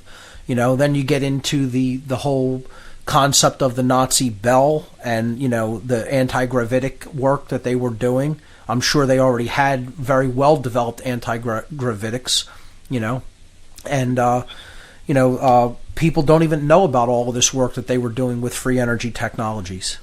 There are many through lines there. As soon as we touch the order of the bell, then you go back into the deeper elements, as you've mentioned, and so many great researchers talk about with the Thule Society and what it relates to back in ancient society. You could take that work into those things, understand the connections of, say, the actual clarified Bush line, the Bushes who are actually clearly at the root Roosevelt's, but Prescott Bush himself as a sheriff was involved with Nikola Tesla, and the entire work of Nikola Tesla's work was being exploited by Scherf into these German circles. I mean, there's an abundance. No question. Tesla was in bed with a den of vipers. He woke up to it, I believe, a little bit later on, but it was already too late. He had accepted funding from, these international banksters, and, then they crushed his work once they realized that he had a different intention that they did. Now, I don't know if you're familiar with the work of Eric Berman, who was dating a daughter of, he was dating a lady who was the daughter of a man who, towards his death in 1999, exposed himself as Otto Skorzeny, who was Hitler's bodyguard, and he's the one who provides as much of this first-hand testimony concerning himself and George Herbert Scherf, as he would properly be named, or falsely named Prescott Bush, and how they killed Tesla and sold his work off to not only Edison and GE, but tons of other major corps for military application that produced this wonderfully staggering fireworks of delight in the military that we now have. Also connected there to everything you were saying before. It's just, we could scarcely even imagine how far ahead this, quote, breakaway civilization through the dark occult. I mean, you could get involved in the whole lines of research with, von Braun and coming over as part of Paperclip, and then the formulation of NASA, and then all the different occultists that were involved in that group. And then you look into the connections with the NRO, the National Reconnaissance Office, which I talked about in my Demystifying the Occult seminar in Connecticut. And you look at how they're clearly dark occultists. All of their symbolism is just, it's so out in the open, it's practically insulting. And I mentioned it last week. I'll remind you again. I was at your Connecticut. I was at your seminar there. We talked for on the bar after about my personal story with being from a basically Luciferian family and tons of background of my own, and I've got an extensive Kabbalistic Hebrew background. I was sharing with you when you were talking about the NRO what one of their patches was probably about, with the Samael reference. Right. And of course, these people are there, and we can keep looking at things, monetary things, like looking at Martin Bormann existing in Argentina, putting Deutsche Bank down, roots down in 1950, kicking back millions of dollars to JP Morgan, all these, but and that's just one of the guys that we were able to trace and track and eventually find his whereabouts. You look at somebody like Kammler. Hans Kammler was never even discovered. We don't know what became of him. One of the highest ranking technological officers within the Third Reich, and absolutely, quote, disappeared. Yeah, because he's of an upper tier, and they're going to protect him more. And that's a great point, because if you're familiar with Dr. Joseph P. Farrell's work, when he talks about Operation Paperclip, we know it's not even people who research it come onto the notion that it's handfuls of scientists. What Joseph P. Farrell has wonderfully elucidated in his research, you're talking of, he said, minimum 10,000, more like 20,000 of the upper tiers of the Nazis easily that were integrated into anything that could influence the mind, from professorships to bankers to educators, doctors, lawyers, and proverbially. And a direct result of them being brought over here resulted in the MK Ultra mind control projects of the 1950s and 60s and ongoing. Totally true. And also going back before that, we understand that Dr. Joseph Mengele was doing all the prelude work to MK Ultra, and even before that, it really started in the United States in the early 1900s. They shipped it out there when they didn't feel it was going to go so well with some of the formative stages. Then they brought it back, which is why when you know that Prescott Bush was... And they had the one piece of technology that was lacking during the Third Reich after the war. You know what that was? The television. Then it really ramped up into high gear from that point forward. And they also were, experimenting into all the drugs, which is how MK Ultra worked to create the alters and the center compartmentalization to birth what your friend and our friend Jay, we listened to Jay Parker talks about, where you cultivate from the 1880s and 90s when these bankers are coming over here, this German infrastructure into where you're taking over the minds of people, you're taking over their finance, you're creating the infrastructure in which this cult of Aton can have its play through all the drugs. And I mean, even when we watch some of the drugs that Mengele birthed, then they come over and they jump out. I mean, opiates have always been around forever, but street drugs explode in jazz culture with the beats because the Nazis are now flooding over here, and you're going to entertain the populace with this kind of soma, so that, and now you've got TV, you've got the beginnings and inroads into nanos, so there's all the things that are going to make TV even more accessible. When we've got a population that's software mind control. Danny, thanks so much for the call. Brilliant points you brought up. We got to go to break. Ladies and gentlemen, you're listening to What on Earth is Happening. Stay with us. We'll be right back.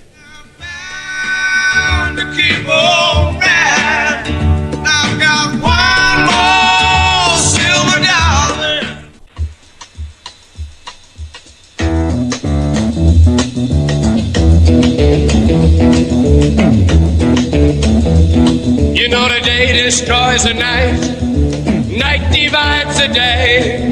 Try to run, try to hide, break on through to the other side, break on through to the other side, break on through to the other side, yeah. Welcome back, everyone. You're listening to What on Earth is Happening. I'm your host, Mark Passio. My website, whatonearthishappening.com. We're taking your calls till the end of the show. Let's hear from Nathan in Arkansas. Nathan, you're live on What on Earth is Happening. Welcome. Hey, Mark. How you doing? Can you hear me? Yes, I can. Thanks for the introduction. I had a couple messages for the listeners tonight. Sure.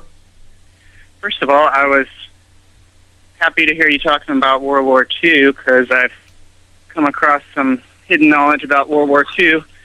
And in case people don't realize this, they're not telling you everything in school education, and there's a whole lot more manipulation and history behind what World War II than what you know.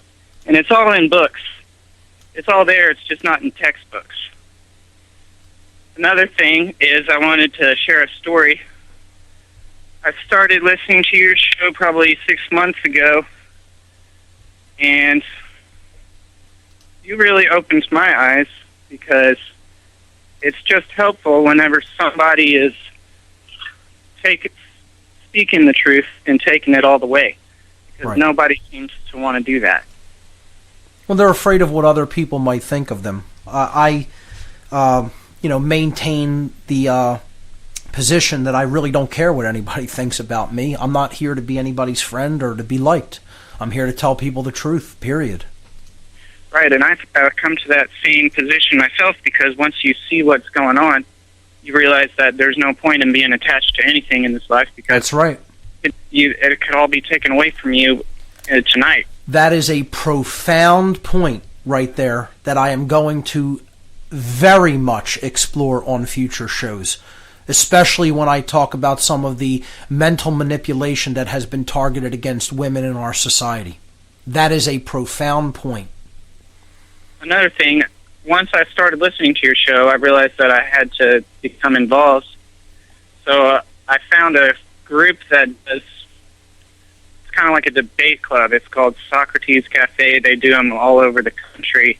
You can find them on a Meetup. but if you basically vote on a question to talk about for 2 hours, and I just go in there and I start talking about the truth, and I figured I would get a pretty positive response, because the people who you would think would show up to this type of thing would be, more intelligent people who at least care enough about issues like that to talk about them. But after speaking to the same group for 6 months, it's almost like they haven't learned anything, and they're like completely in the opposite direction of where they should be. Like they all are arguing for their own enslavement, and they're arguing about what's the best way to do eugenics, and you can't even get them to admit that something as simple as taxation is stealing. You can't even get them to admit that they're slaves. Religion is a powerful thing, and the religion of authority is the second most powerful religion on this planet. Yeah, the amount of cognitive dissonance there is just absurd. And I'm reading the book 1984 right now, and in that book they call it doublethink, where you're able to magically do the mental gymnastics and everything. And I'm at the point where he reads Goldberg's book, and the character makes a comment that all that Goldberg is doing is telling you kind of what you already know. It's just that nobody has ever told you that before, and so you didn't realize. Exactly. You didn't realize how simple it was. Exactly. So the truth is simple. It isn't complex. Now, that doesn't mean that it's easy to follow it if you're totally culturally conditioned to ignore it or to look the other way, or that society is so screwed up that following truth is going to actually be a painful thing because of how many people are, in complete and utter, obliviousness when it comes to what the truth is. It may be a difficult thing to live, but the actual understanding and existence of truth is quite simple. Right. I mean, it's just shocking how long it can take you to convince a small group of people that you regularly with just to change their minds, and they all have the arrogant attitude that they're, the great thinkers of the community, and just getting them to admit they're wrong about anything is so shockingly difficult that you're like totally right about how much in a huge mess we are. Like, we're in serious danger here when even the people who claim to be smart can't even admit that they're, just the most obvious of truths. The house is burning down. The house that we live in, proverbially, this planet is burning down all around us with us in it, and we're arguing over details of the patterns on the wallpaper or something to that effect. When we argue with nitpicking little things in people's work, we're not getting on the same page when it comes to morality. We're not getting on the same page when it comes to the illusion of authority, the non-existence of it in nature. We're not getting on the same page when it comes to what real freedom is about. And we're certainly not getting on the same page when it comes to all the different dialectics and, divide and conquer strategies that are being played off against us, and seeing those for what they are, other means of control. I got an eerie feeling about a month ago. I don't know where it came from, but I just got the feeling that the mousetrap just was snapped, like at a specific moment. I remember it, and it's ever since then I've kind of realized that we're actually in a civil war right now, and that as society's breaking down, and pretty soon they're going to be driving tanks up to your house.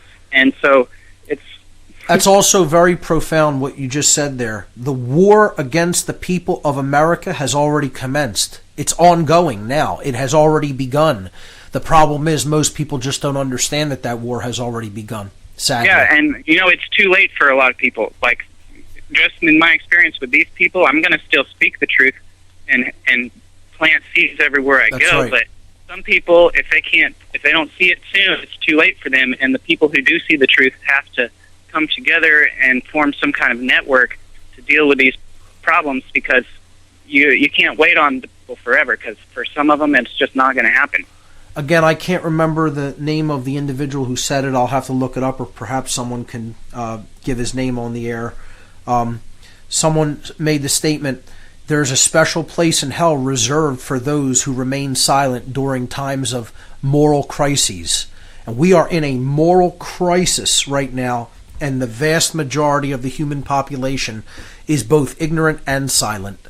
You know, it's not that they're incapable of understanding it. They are ignorant. They are ignoring what is taking place in their midst because of their cowardice, and they are just, you know, sitting on the sidelines watching it happen as if they're some kind of spectators.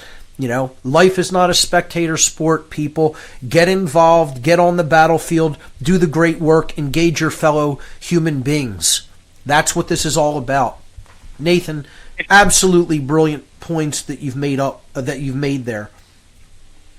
If anybody doesn't believe that it's that bad yet, just get on YouTube and type in UC Davis police brutality, and you'll see the Ferguson riots from about a month ago, and you can see the cult mentality of the police, where they're literally stormtroopers, and the boss is Darth Vader, and they're just they might as well just be raping people in the street. It's that bad. I wonder what it's going to take to wake up the slumbering American public. How much longer are they going to take this? The founders are just absolute. Their spirits are weeping. And, you know, Nathan, I want to thank you for the call because it brings up this point. I'll just give a little anecdote here. I went to a gun show in Oaks, Pennsylvania, just outside of Philadelphia last weekend, or it might have been 2 weekends ago. And I took a route to get there that I don't normally take, and it took me through Valley Forge. And I regret even taking that path to get up to the show. I wish I would not have done it. I don't want to even drive through that area anymore, because so tangibly and palpably in my body did I feel an energy of mourning that I almost had to pull the car over to the side of the road and just break down in tears. When I think about what the American revolutionaries had to endure to secure the modicum of freedom that they did for the people of this land, and how we have absolutely squandered that sacrifice that they made.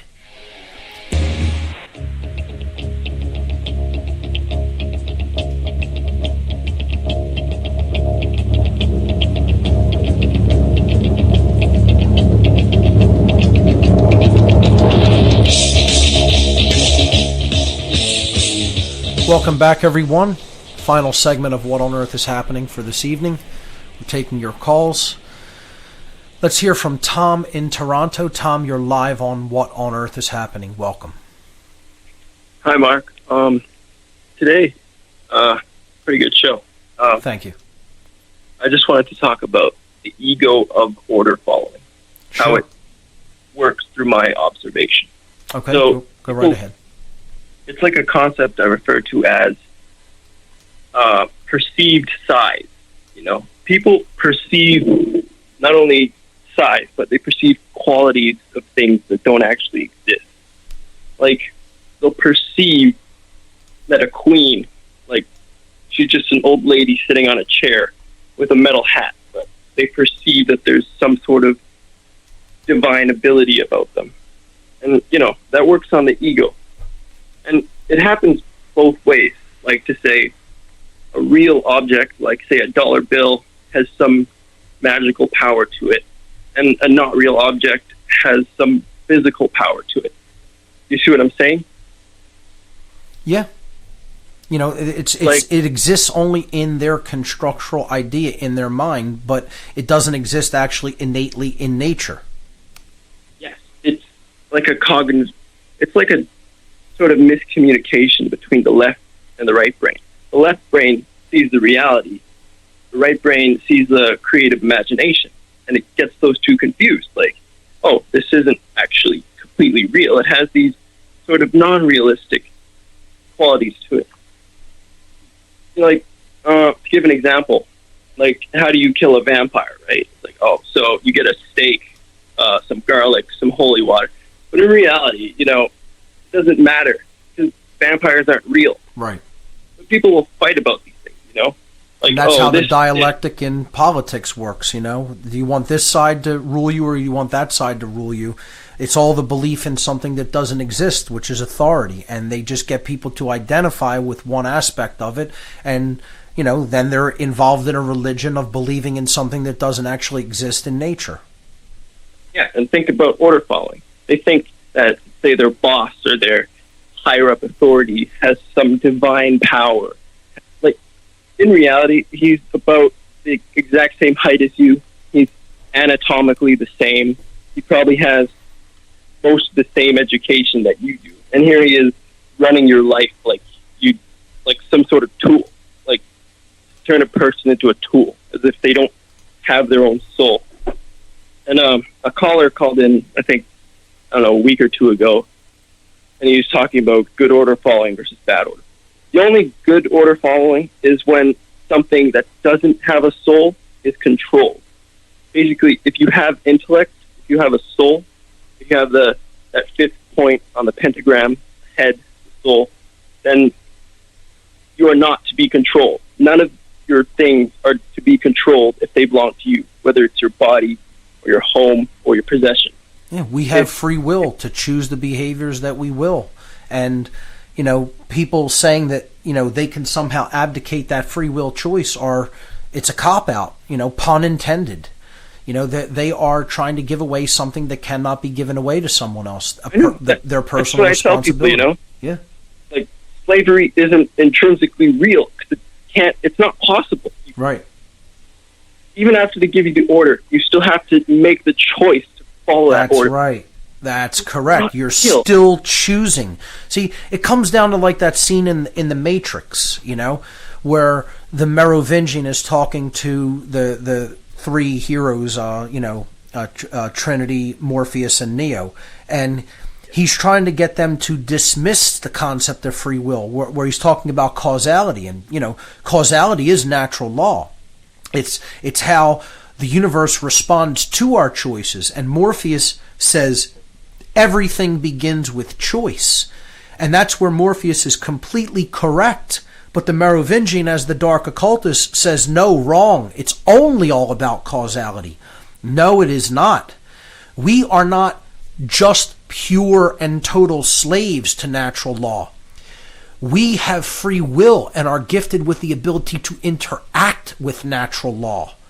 Natural law is always going to bring us the consequences of our behavior, but we are free to choose which behaviors we will put into effect in the universe. What we cannot escape are the consequences of that choice. Yes, we influence causality.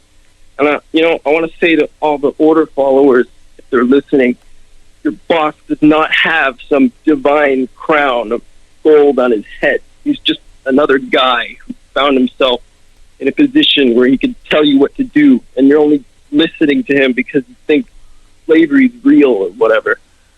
Well, what about the magical green pieces of paper or whatever color they are in all other countries? You know, the plastic slips of paper up there in Canada, Tom. You know, that's what's ultimately guiding their decision making processes. I have to do that for those because then where am I going to get my daily bread from? I have to chase these magical pieces of paper that enable me to do things and have energy in the world. You know, there's the ultimate religion that works hand in hand with the religion of authority. But that one's going to be an even more difficult one to break down until we break down this authority religion first. Yeah, those toilet papers, I mean, those pieces of paper are intrinsically just toilet paper. Exactly. That's what they are. Even less than that, because they wouldn't be too comfortable to use them in that capacity, or sanitary for that matter. Yeah, especially the plastic ones. It's amazing where people's minds are at. When you come from a purely natural perspective and looking at things as they really do exist in nature without the constructural ideas of man, you realize how utterly ridiculous the mindset of the vast, vast majority of people actually is. It's sad. It's a sad thing. Like one of the previous callers said, it does become like a comedy. Like, it's such a grand joke, and the joke's all on us. The punchline's on us. We're the punchline. When none of it has to be this way, and we have potential that we can scarcely even imagine to do incredibly creative and wondrous things as beings and as a species, in the aggregate sense. And what are we doing? We are absolutely festering in a prison of our own making. Honestly, it's all ego. We put this vision of the world over the actual world, and yep. Then we wonder why everything doesn't make sense. Like, I call it like a schism. Like, I call it the dark world. This is the dark world where you spend your time when the real world seems too hard. But like, a schism is precisely what it is. That's what I was kind of describing before when I was describing how, all of these different dialectics work. They create a schism, and they pit one side against the other, and unfortunately only one side has to go along with the schism. You don't even need both sides in full schism. You only need to separate one side from the other side and, pit them against each other, pit that group against the other. And then it takes on a dynamic of its own.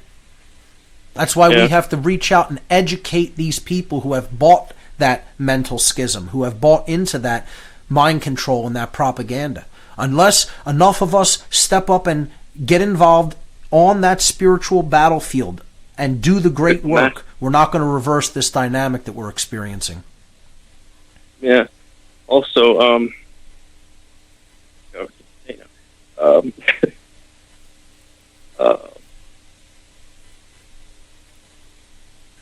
yeah, I forgot. Well, no worries, Tom. Great points that you brought up there, and that is what it all really comes down to: is deep ego, not being able to admit that we were wrong or we were duped, and that's what we have to get these people ultimately to see, who are giving their energy and their mind over to something that's ultimately leading us down a completely evil path that leads to nothing but destruction and slavery. So I want to thank you for your call. Great points that you brought up. As always, everybody who calls into this show brings up phenomenal points constantly. I want to thank everybody for calling in and offering their points of view. And I want to say, stay tuned, because we have really, really profound topics coming up on future shows that are going to be controversial, to say the least. But without any question, they will be enlightening.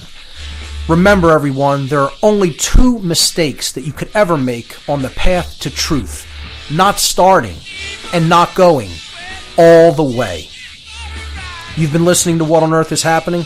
Thanks so much. We'll see you right here next week.